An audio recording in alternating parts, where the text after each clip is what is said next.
let me tell you guys how to actually throw a party. So you might think that you have to have a big established community to throw a party. A lot of people do.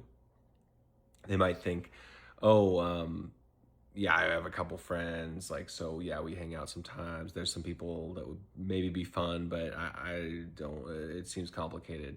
So I want to break down 5 things that are the key to throwing a party. So the first one is just set a date. So if you just set something out 2 weeks in advance and say something like, throwing a party, it could be anything, a dance party, pool party, whatever. You just basically decide it's in 2 weeks, done. The second one is send out invites to more people than you think are going to show up, because the best parties are packed.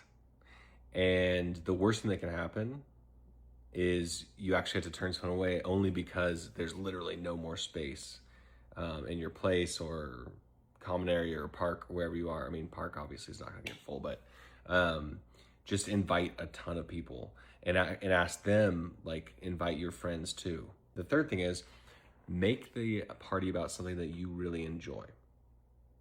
So let's say you like dancing or cooking or knitting or crocheting, or you like reading.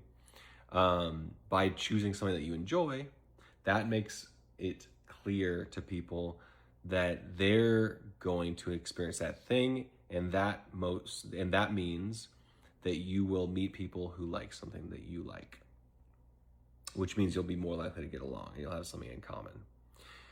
For example, recently I went to a founders happy hour at the end of Boulder Startup Week, and met 2 now really good friends. One of them is a business partner, and the other one is a friend that I hang out with all the time now. And that's just a small example of the fact that we had something in common. The fourth thing is ask for help. People love to bring something, to volunteer. Ask people to chip in with a main dish. Let's say it's a potluck. You could do, for example, I've done potlucks and dinner parties where it's like a meal or food and drinks, and then some dancing, for example. So like a dinner and dance party. And so then we would do Latin dance, bachata, salsa, that kind of stuff. But don't feel like you have to put on the whole event. Don't feel like you have to spend much money on the event, because it's not a business. When you're throwing an event, it's about the gathering, it's about the community. So if you get caught up on, oh, I want to give this for free to everyone because I really want to show them that I'm the best host, it's like there's a place for that, but it's not really at all what hosting a party or gathering is about. So for example, have people chip in the main dishes, side dishes, desserts, drinks, plastic cups, or sustainable cups. I mean, that's something that's easy for you to provide too if you already have them. You could even have someone bring the Bluetooth speaker. You could have someone bring the ice. Have people bring drinks. If you start asking people just for one specific thing, like you just say, "Oh, I'm going to ask these people, these 5 people, to bring a drink, and then these 3 people to bring desserts, and these 3 people to bring a main dish," you'll be very surprised how quickly everything comes together. The other one's just asking for help again at cleanup, and asking for help when it comes to, let's say you need to let people in your building.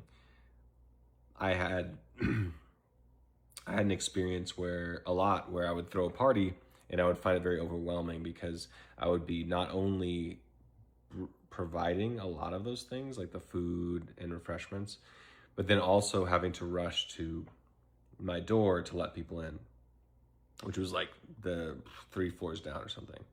So ask somebody, and even multiple people, for the first part of the party. You could ask one person to go let people in, and for the second part of the party, ask someone else. If one person leaves, someone else jumps in. No big deal. But the key is you as the host should ask. And you don't need to be, it's not some sort of like alpha leader thing where you're like, oh, I need to be this, confident extrovert that controls the room to do this. No, just literally ask them like, hey, it would really mean a lot and help me a lot if you would be willing to be the person that goes and lets people in and welcomes them in. And just, or hey, it would really help me a lot and it would really help this go well if you would be so kind as to bring a main dish.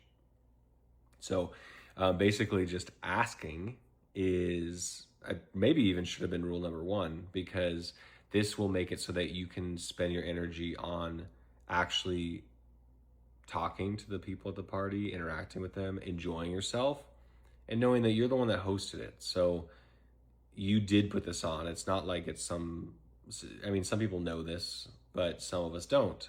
I thought at first that it was kind of maybe selfish to not just fully be running around, because I felt like I was being a bad host. But I just kind of seemed like this stressed out guy that probably made it less of a fun party.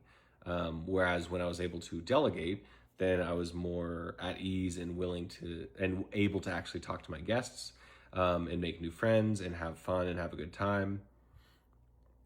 So that is golden. And 5 is just to keep in touch with people. Even just one interaction, one party that you invited them to is enough for them to remember that and the quality of it, and to feel like maybe they want to do something and invite you to it. Or maybe the next time you want to go do something, they're down. And that's how easy it is to throw a party.